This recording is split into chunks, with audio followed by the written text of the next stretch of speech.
FIFA World Cup 2022 अब तक का सबसे महंगा वर्ल्ड कप क्यों है? इसके पीछे बहुत सारी वजूहात हैं। 2010 में जब इसके राइट्स तकसीम किए जा रहे थे तो कतर इस पे खरीदने के बहुत ज़्यादा परसिस्टेंट था। इसके पीछे बहुत सारी वजूहात हैं, जिनमें से एक बहुत बड़ी वजह यह है कि वो अपने मुल्क को एक टूरिज्म स्पॉट बनाना चाहते थे। क्यों? क्योंकि हम सब जानते हैं कि अरब ममालिक का इन्हिसार, इनकी मईशत का इन्हिसार टोटली ऑयल रिसोर्सेज पर होता है, जो कि बहुत जल्दी से डिप्लीट कर रहे हैं और दुनिया वैसे भी नॉन रिन्यूएबल रिसोर्सेज से रिन्यूएबल रिसोर्सेज की तरफ मूव कर रही है। जैसे फॉसिल फ्यूल कार से इलेक्ट्रिक कार्स आ गई हैं और इसी तरह दुनिया में सोलर एनर्जी प्रोड्यूस हो रही है, विंड एनर्जी प्रोड्यूस हो रही है।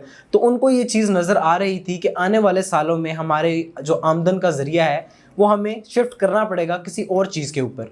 और सबसे बेहतर इसमें से उनको टूरिज़्म नज़र आया। क्यों? क्योंकि इसका मॉडल दुबई ने दिया। इसीलिए कतर इस पर इंतहाई परसिस्टेंट था कि इसे फीफा के राइट्स दिए जाएं ताकि वो इस प्लेटफॉर्म को यूज़ करके अपने मुल्क को दुनिया में इंट्रोड्यूस करवा सके एज ए टूरिस्ट प्लेस, ताकि लोग आने वाले सालों में फीफा के जाने के बाद भी उसको विजिट करें, इनके टूरिज्म बढ़े, इनका रेवेन्यू ज़्यादा से ज़्यादा जनरेट हो, ऑयल के अलावा एक इनके पास सेकेंडरी सोर्स ऑफ इनकम भी जनरेट हो जाए।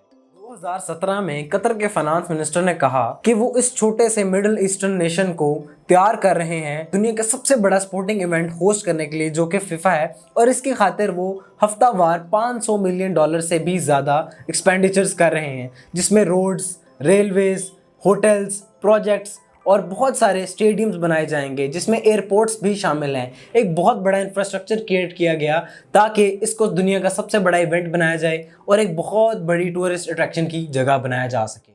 ये अब तक का सबसे महंगा फीफा वर्ल्ड कप है, जिसकी कॉस्ट तकरीबन $229 बिलियन बताई जा रही है, जो कि लास्ट वर्ल्ड कप जो कि रशिया में हुआ था उससे 15 गुना ज़्यादा महंगा है, जिसकी कॉस्ट तकरीबन $11 बिलियन थी। A major expense that was included in the cost of constructing stadiums was the cooling systems. इसकी वजह से हर एक स्टेडियम की कॉस्ट ट्रिपल हो गई थी और पहले मुकम्मल होने वाले स्टेडियम में से एक स्टेडियम अल जानूब था, इसकी भी कॉस्ट ट्रिपल की गई थी। It's not just the fans and the players that needs cooling down but the grass too. Yes, you heard that right. Qatar ने अमेरिका से घास के बीज मंगवाए, जिनको मैसिव नर्सरीज में ग्रो किया गया ताकि पिच की टर्फ तैयार की जा सके जिस पर खिलाड़ी खेलेंगे। Messi and Ronaldo, you know, they need a level, a standard to play on the fields.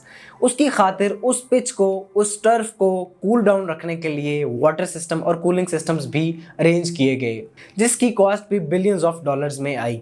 और उस सब को तैयार करने के लिए जो वर्कर्स बाहर से इंपोर्ट किए गए माइग्रेंट्स आए, उनकी कॉस्ट भी बिलियंस ऑफ डॉलर्स ही है। ये माइग्रेंट्स मेनली आए थे इंडिया, पाकिस्तान, नेपाल, बांग्लादेश और श्रीलंका से। Qatar paid $277 million to David Beckham to be the brand ambassador of the promotional videos of the Qatar World Cup। FIFA World cup के लिए तमाम के तमाम स्टेडियम्स कतर के शहर दोहा में तैयार किए गए, जिनकी टोटल तादाद 7 है। इनको बनाने में लागत तकरीबन $6.5 से $10 बिलियन आई है। अगर आप सोच रहे हैं कि ये कितनी अमाउंट है, तो मैं आपको एक जनरल आइडिया देता जाऊं कि पाकिस्तान जैसे इतने बड़े मुल्क में इसके रिजर्व्स 7 से 8 बिलियन डॉलर हैं, जबकि उनकी लागत 6 से 10 बिलियन डॉलर आई है। यानी पाकिस्तान के फॉरेन रिजर्व से भी $2 बिलियन ज़्यादा। एक बहुत इंटरेस्टिंग फैक्ट ये है कि कतर ऑफिशियल्स का कहना ये है कि तमाम के तमाम स्टेडियम्स को डीकंस्ट्रक्ट कर दिया जाएगा फीफा वर्ल्ड कप ओवर होने के बाद। ना सिर्फ स्टेडियम्स को, बल्कि और भी बहुत सारी जो इवेंट्स तैयार किए गए हैं, जो बिल्डिंग्स तैयार की गई हैं, प्रोजेक्ट्स तैयार किए गए हैं, उनको बाद में शॉप्स, लाइब्रेरीज, स्कूल्स, कॉलेजेस में कन्वर्ट कर दिया जाएगा और बहुत सारे स्टेडियम्स को दूसरे मुल्कों को दे दिया जाएगा। टूर्नामेंट के चीफ ऑर्गेनाइजर का कहना था कि there has been record breaking demand for tickets this time for Qatar FIFA World Cup 2022। अब ये बातें तो हो गई फीफा वर्ल्ड कप के बारे में। अब बातें हैं कतर के बारे में कि जो होस्ट कर रहा है, वो जिन्होंने इतना ज़्यादा पैसा लगा दिया है और वो लगा रहे हैं, उनको क्या फ़ायदा हो रहा है और इस सब में से उनको कितने पैसे बचेंगे। जैसे मैंने आपको पहले आइडिया दिया कि पाकिस्तान के फॉरेन रिजर्व जो कि 6, 7 या 8 बिलियन डॉलर हैं, तो कतर जो रेवेन्यू जनरेट करेगा इस टूर्नामेंट को होस्ट करने से, सिर्फ इस टूर्नामेंट के दौरान वो हैं $17 billion. Yes, you heard that right. That is $17 billion. That is almost double the amount of Pakistan's foreign reserves.